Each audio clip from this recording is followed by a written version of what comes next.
Wabarakatuh.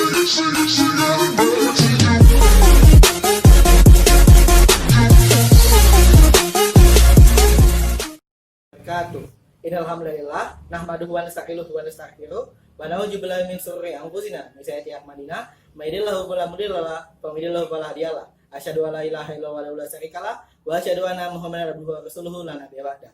Halo semua, saya Muhammad Reddy Stefano, NIM 35201909. Saya mahasiswa semester 2, Prodi Pendidikan Sejarah, Fakultas Keguruan dan Ilmu Pendidikan, Universitas Muhammadiyah Palembang.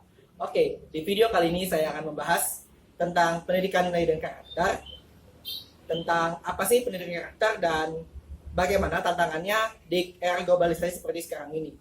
Oke, video ini saya buat untuk memenuhi tugas kuliah, mata kuliah pendidikan nilai dan karakter yang diampu oleh dosen Ibu Dewi Setiawati.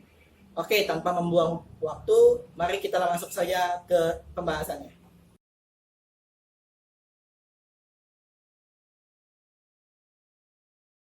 Oke, pendidikan karakter secara definisinya berarti pendidikan nilai, moral, akhlak, watak, dan budi pekerti yang bertujuan untuk membentuk watak seluruh elemen di elemen sekolah, baik peserta didik maupun guru, yang bertujuan untuk menanamkan cara mereka agar bisa melakukan memilih sebuah keputusan baik buruk, keteladanan, dan budi pekerti yang baik.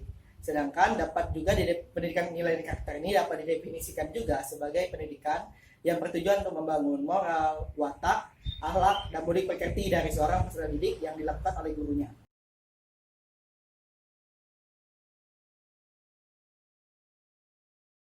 Oke, yang kedua adalah ciri dari pendidikan karakter.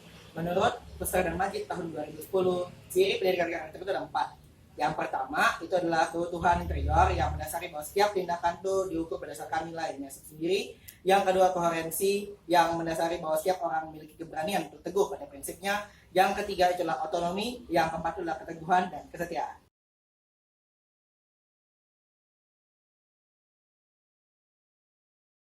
Ketiga, itu adalah nilai-nilai yang dibawa oleh pendidikan karakter. Pendidikan nilai dan karakter itu bukan hanya tentang mengajarkan mana yang baik, mana yang buruk saja. Tapi pendidikan karakter juga bertujuan untuk menanamkan kebiasaan baik kepada para peserta didik. Nah, untuk nilai-nilai karakter yang dibawa di Indonesia itu sendiri, itu ada 3. Yang pertama itu nilai budaya, yang kedua nilai Pancasila, yang ketiga adalah nilai agama.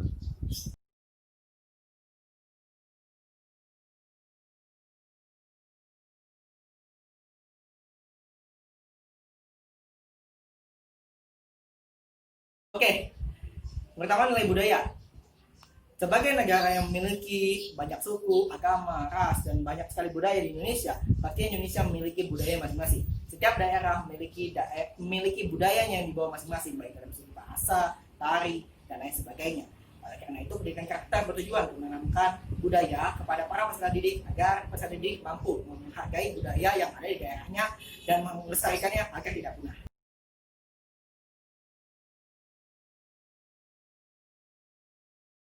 Yang kedua, nilai Pancasila. Sebagai negara yang memiliki dasar negara yaitu Pancasila, Indonesia menanamkan Pancasila ke para peserta didik kepada para siswa itu menggunakan pendidikan nilai karakter. Kenapa? Karena pendidikan Pancasila itu sendiri, Pancasila merupakan sebuah dasar negara yang memiliki setiap elemen kehidupan di dalamnya, mulai dari sila ketuhanan sampai dari sila keadilan sosial. Oleh karena itu, dari pendidikan karakter diharapkan para peserta didik dapat cara mengamalkan Pancasila, mengamalkan dasar negaranya dalam kehidupan sehari-harinya, agar terbentuk budi pekerti yang lebih baik.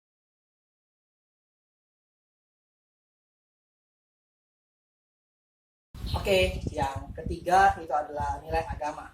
Sebagai negara yang memiliki agama yang cukup banyak, memiliki 6 agama resmi di Indonesia, maka Indonesia perlu pendidikan karakter untuk menanamkan karakter yang baik kepada peserta didiknya.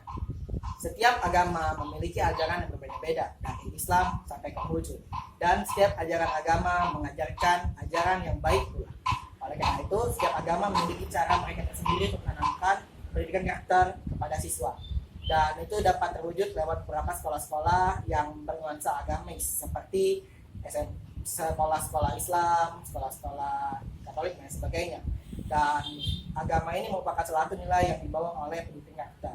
Karena karena agama itu merupakan salah satu pembentuk karakter terbaik yang dimiliki oleh setiap orang.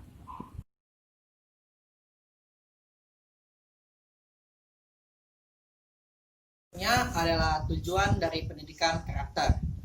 Pendidikan karakter itu memiliki tujuan.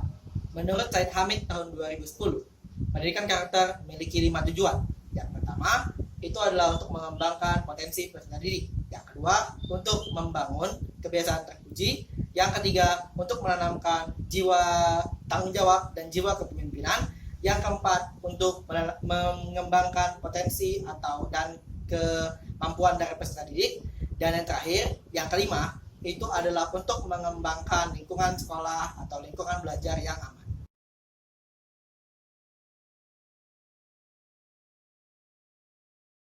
Prinsip-prinsip pendidikan karakter. Menurut Said Hamid tahun 2010, pendidikan karakter memiliki 4 prinsip yang digunakan di dalamnya.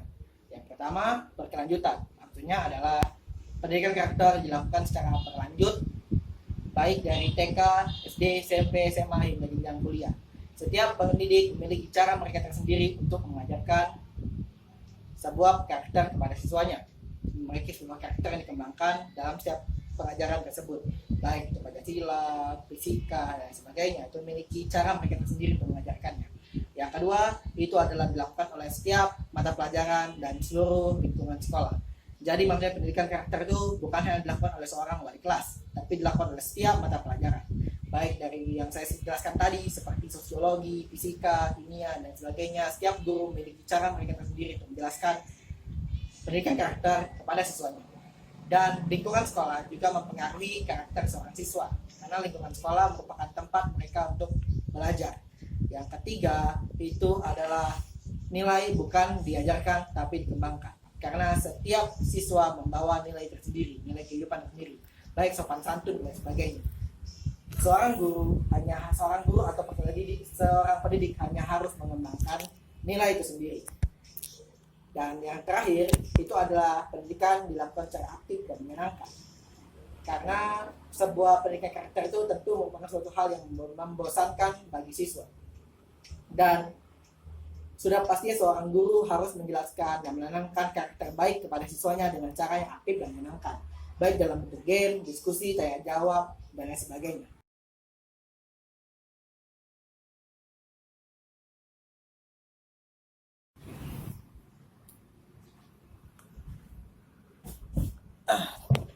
Oke, untuk berikutnya ini tantangan dari pendidikan nilai dan karakter di era globalisasi. Globalisasi itu sebuah istilah yang tidak asing di masa kini. Globalisasi tentu sudah mempengaruhi setiap titik di dunia ini, baik dari segi sosial budaya, ekonomi, sampai pendidikan itu sendiri. Dan bagaimana pendidikan karakter menyikapi adanya globalisasi, sedangkan banyak tantangan di sana-sini. Dan mari kita coba tekankan satu persatu tentang tantangan yang dialami pendidikan karakter di masa globalisasi seperti sekarang ini. Globalisasi itu yang pertama itu pastinya adalah datangnya budaya asing ke negeri ini. Budaya asing itu tentu sudah menjadi sebuah ancaman tersendiri bagi negeri kita. Karena ketika masuk budaya asing itu tidak hanya diterima oleh para orang dewasa, tapi juga diterima oleh para kaum muda, bahkan anak usia dini. Dapat kita lihat dari beberapa budaya asing yang masuk ke dalam bentuk film, baju, pakaian yang pasti dapat mempengaruhi para peserta didik, baik dari segi anak usia dini sampai anak-anak remaja. Yang berikutnya itu adalah pertukaran informasi yang semakin cepat dan pertumbuhan teknologi. Teknologi itu memiliki sisi positif dan negatif dalam setiap pertumbuhannya. Dan pertukaran informasi yang semakin cepat juga mempengaruhi karakter dari setiap orang. Informasi yang bertukar belum tentu positif semua, tapi juga pasti ada yang negatif. Dan terkadang kembali ke para peserta didik dan para orang-orang untuk menerimanya dan menyikapinya. Jika positif, maka itu dapat diterima dan bermanfaat bagi kita, dan negatif juga dapat dibuang. Yang terakhir, itu adalah handphone. Handphone itu merupakan suatu benda yang kecil, tapi mempengaruhi setiap aspek kehidupan orang lain. kadang kita tidak bisa lepas dari handphone dan gadget kita.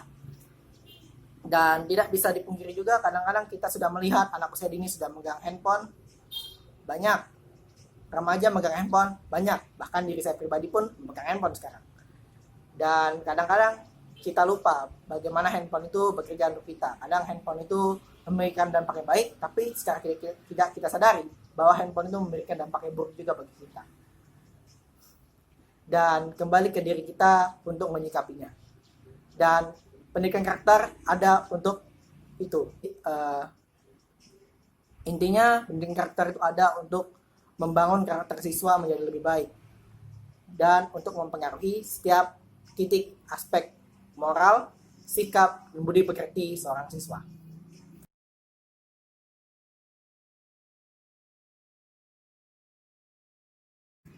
Oke, sekian pembahasan materi dari saya. Penjabarannya saya mohon maaf bila ada salah kata atau kata yang kurang berkenan. Kepada Allah saya mohon ampun. Dan untuk yang menonton video ini, saya ucapkan permohonan maaf saya bila video ini terlalu mungkin jelek atau ada beberapa materi yang salah saya sebutkan. Saya mohon maaf. Akhir kata, billahi fisabilil haq, fasabiqul khairat. Wassalamualaikum warahmatullahi wabarakatuh.